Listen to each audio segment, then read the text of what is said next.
ಶ್ರೀ ಗುರುಭ್ಯೋ ನಮಃ. ಹರಿ ಓಂ. ಶ್ರೀ ಗಣೇಶಾಯ ನಮಃ. ಶ್ರೀಮಾತ್ರೇ ನಮಃ. ಓಂ ಲಬ್ಧಭೋಗಾಯೈ ನಮಃ. ಶ್ರೀಮದ್ದೇವಿ ಭಾಗವತ ಮಹಾಪುರಾಣ ಮೂಲ ಪಾರಾಯಣಂ ಸ್ಕಂದಂ 3 ಅಧ್ಯಾಯಂ 16. ಯುಧಾಚಿತ್ ಭರದ್ವಾಜ. ಓಂ ನಮಃ ಚಂಡಿಕಾಯೈ. ವ್ಯಾಸೋವಾಚ. ಯುಧಾಚಿತ್ವತ ಸಂಕ್ರಾಮಾದ್ ಗತ್ವಾ ಯೋಧ್ಯಂ ಮಹಾಬಲಃ ಮನೋರಮಾಂ ಚ ಪಪ್ರಚ್ಛ ಸುದರ್ಶನ ಜಿಗಾಂಸಯ ಸೇವಕಾನ್ ಪ್ರೇಷಯಾಮಾಸ ಕ್ವ ಗತೇತಿ ಮುಹುರ್ವದನ್ ಶುಭೇ ದಿನೇ ತದೌಹಿತ್ರಂ ಸ್ಥಾಪಯಾಮಾಸ ಶಾಸನೆ ಮಂತ್ರಿಭಿಶ್ಚ ವಸಿಷ್ಠೇನ ಮಂತ್ರೈರಾದೈರ್ವಣೈ ಶುಭೈಃ ಅಭಿಷಿಕ್ತಶ್ಚ ಸಂಪೂರ್ಣೈಃ ಕಲಶೈರ್ಜಲಪೂರಿತೈಃ ಭೇರಿಶಂಖನಿನಾದೈಶ್ಚ ತೂರ್ಯಾಣಾಂ ಚಾತನಿಸ್ವನೈಃ ಉತ್ಸವಸ್ತು ನಗರ್ಯಾಂ ವೈ ಸಂಬಭೂವ ಗುರುತ್ವಃ.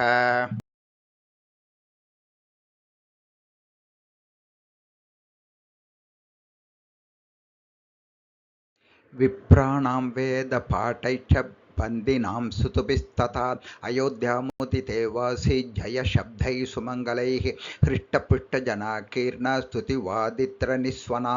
ನವೇ ತಸ್ಮಿನ್ ಮಹೀಪಾಲೆ ಪೂರ್ಭಭೌ ನೂತನೆ ವಸಾತ್ ಕೇಚಿತ್ ಸಾಧು ಜನಾಯೇ ವೈ ಚಕ್ರುಶೋಕಂ ಗೃಹೇ ಸ್ಥಿತಾಃ ಸುದರ್ಶನಂ ವಿಚಿಂತ್ಯಾದ್ಯ ಕ್ವ ಗತೋऽಸೌ ನೃಪಾತ್ಮಜಃ ಮನೋರಮಾತಿ ಸಾಧ್ವಿ ಸಾ ಕ್ವ ಗತಾ ಸುತಂ ಸಂಯುತಾ ಪಿತಾಸ್ಯ ನಿಗತ ಸಂಖ್ಯೆ ರಾಜ್ಯಲೋಭೇನ ವೈರಿಣಾಂ ಇತ್ಯೇವಂ ಚಿಂತ್ಯಮಾನಾಸ್ತೆ ಸಾಧವ ಸಮಬುದ್ಧಯಃ ಅತಿಷ್ಠನ್ ದುಃಖಿತಾಸ್ತತ್ರ ಶತ್ರುಜಿತ್ಸ ವಶವರ್ತಿನಃ.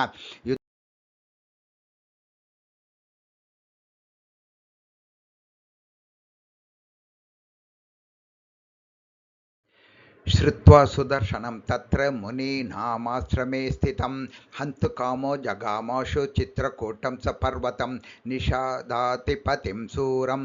ಪುರಸ್ಕೃತ್ಯ ಫಲಾಭಿತಂ ದುರ್ದಶಾಖ್ಯಮಾಗಾದಾಶು ಶೃಂಗವೇರಪುರಾಧಿಪಂ ಶ್ರುತ್ವಾ ಮನೋರಮಾ ತತ್ರ ಬಭೂವಾತಿಸು ದುಃಖಿತಾ ಆಗಚ್ಚಂತಂ ಬಾಲಪುತ್ರ ಭಯಾರ್ಥ ಸೈನ್ಯ ಸಂಯುತಂ ತಮುವಾಚಾತಿಶೋಕಾರ್ಥ ಮುನಿಂ ಶಾಶ್ರುವಿಲೋಚನ ಕಿಂ ಕರೋಮಿ ಕ್ವ ಗಚ್ಚಾಮಿ ಯುಧಾಚಿತ್ ಸಮುಪಸ್ಥಿತಃ ಪಿತಾ ಮೇ ನಿಗತೋನೇನ ದೌಹಿತ್ರೋ ಭೂಪತಿಕೃತಃ ಸುತಂ ಮೇ ಹಂತು ಕಾಮೋತ್ರ ಸಮಾಯಾತಿ ಫಲಾನ್ವಿತಃ. ಪುರಾ ಶ್ರುತಂ ಮಯಾ ಸ್ವಾಮಿನ್ ಪಾಂಡವಾ ವೈ ವನೆ ಸ್ಥಿತಾಃ ಮುನೀನಾಮಾಶ್ರಮೇ ಪುಣ್ಯೇ ಪಾಂಚಾಲ್ಯ ಸಹಿತಾಸ್ತದಾ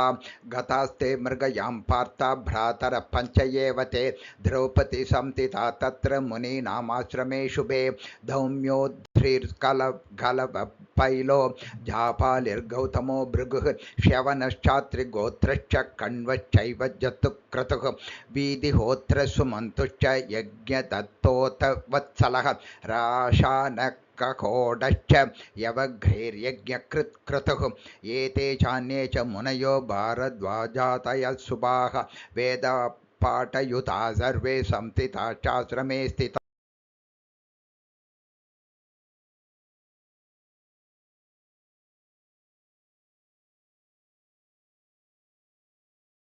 ಪಾರ್ಥ ಮೃಗಾನುಗಾಸ್ತಾವತ್ ಪ್ರಯಾತಾಶ್ಚ ವನಾಧ್ವನಂ ಧನುರ್ಬಾಣಧರ ವೀರ ಪಂಚವೈಶತ್ರುತಾಪನಾಃ ತಾವತ್ ಸಿಂಧುಪತಿ ಶ್ರೀಮಾನ್ ಮಾರ್ಗಸ್ಥೋ ಬಲಸಂಯುತಃ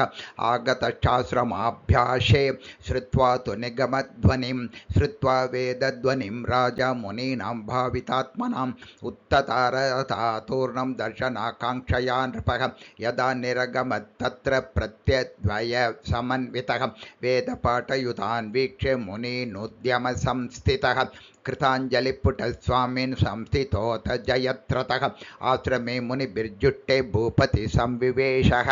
ತತ್ರೋಪವಿಷ್ಟಂ ರಾಜಾನಂ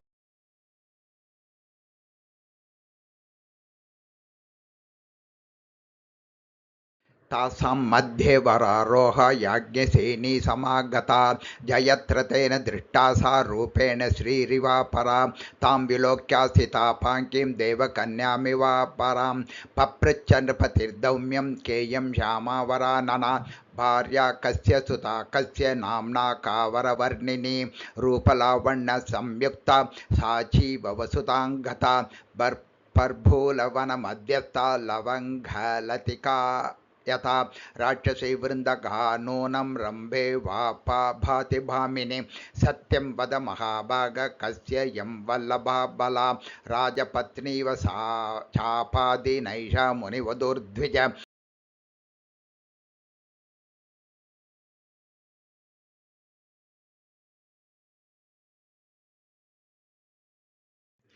जयद्रथौवाच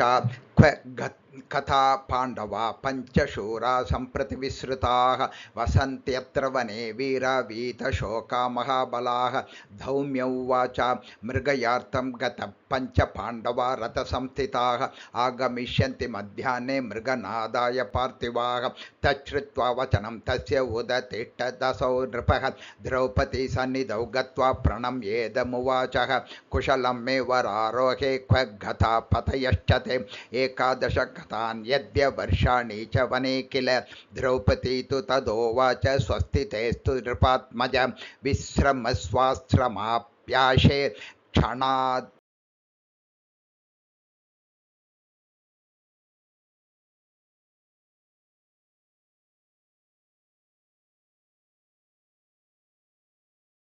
कस्यचिन्नैव विश्वासः कर्तव्यः सावधा बुधैः कुर्वन्तु कमवाप्नोति दृष्टान्तस्तत्र वै बलिः वैरोचनसुत श्रीमान् धर्मिष्ठः सत्यशङ्करः यज्ञकर्ता च दाता च शारण्यः साधुसम्मतः नाधर्मे निरतः क्वापि प्रह्लादस्य च पौत्रकः एकोनशदयज्ञान् वै स चकार स दक्षिणान् सत्त्वमूर्ति सदा विष्णुः सेव्य स योगिनामपि निर्विकारोऽपि भगवान् देवकार्यार्थसिद्धये कश्यपाच्च समुद्भूतो विष्णुकपटवामनः राज्यं चलेन हृतवान् महीं चैव ससागरां सोऽभवत् सत्यवाग्राजा बलिर्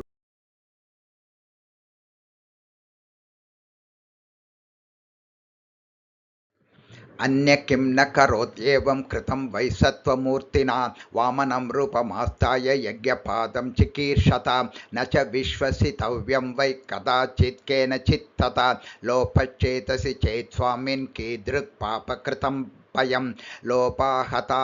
प्रकुर्वन्ति पापानि प्राणिनः किल परलोकाद्भयं नास्ति कस्यचित् कर्हि चिन्मुने मनसा कर्मणा वाचा परस्वादानहेतुतः प्रबदन्ति नराः सम्यक् लोपोपहतचेतसः देवानाराध्य सततं वाञ्छन्ति च धनं नराः न देवा तत्करे कृत्वा समर्था दातु मञ्जसा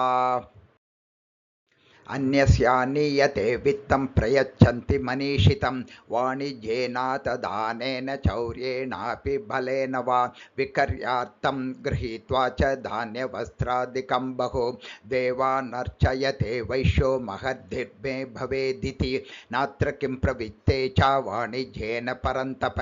ग्रहणकाले तु सम्प्राप्ते महर्गञ्जापि काङ्क्षति एवं हि प्राणिनः सर्वे परस्वादानतत्पराः वर्तन्ते सततं ब्रह्मन् विश्वासः कीदृशः पुनः वृथा तीर्थं वृथा दानं वृथाध्ययनमेव च लोपमोहावृतानं वै कृतं ततः कृतं भवेत् तस्मादेनं महाभाग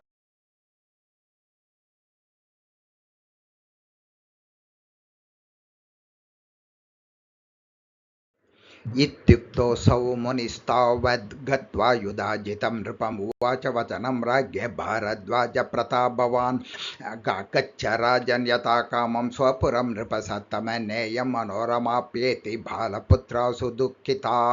युधाजित्वाच मुने मुञ्चहटं सौम्य विसर्जय मनोरमां न च यास्यामयहं मुक्त्वा नेष्यां यद्यपलात् पुनः ऋषिर्वाच नयस्व यदि शक्तिस्ते बलेनाद्य ममाश्रमात् विश्वामित्रो यथा देनं वसिष्ठस्य मुने पुरा इति श्रीमद्देवी भागवत महापुराणे अष्टादशसाहस्र्यां संहितायां तृतीयस्कन्धे युधाजित् भारद्वाजयोः संवाद वर्णनं नाम षोडशोऽध्यायः। ओं श्री जगदम्बार्पणमस्तु।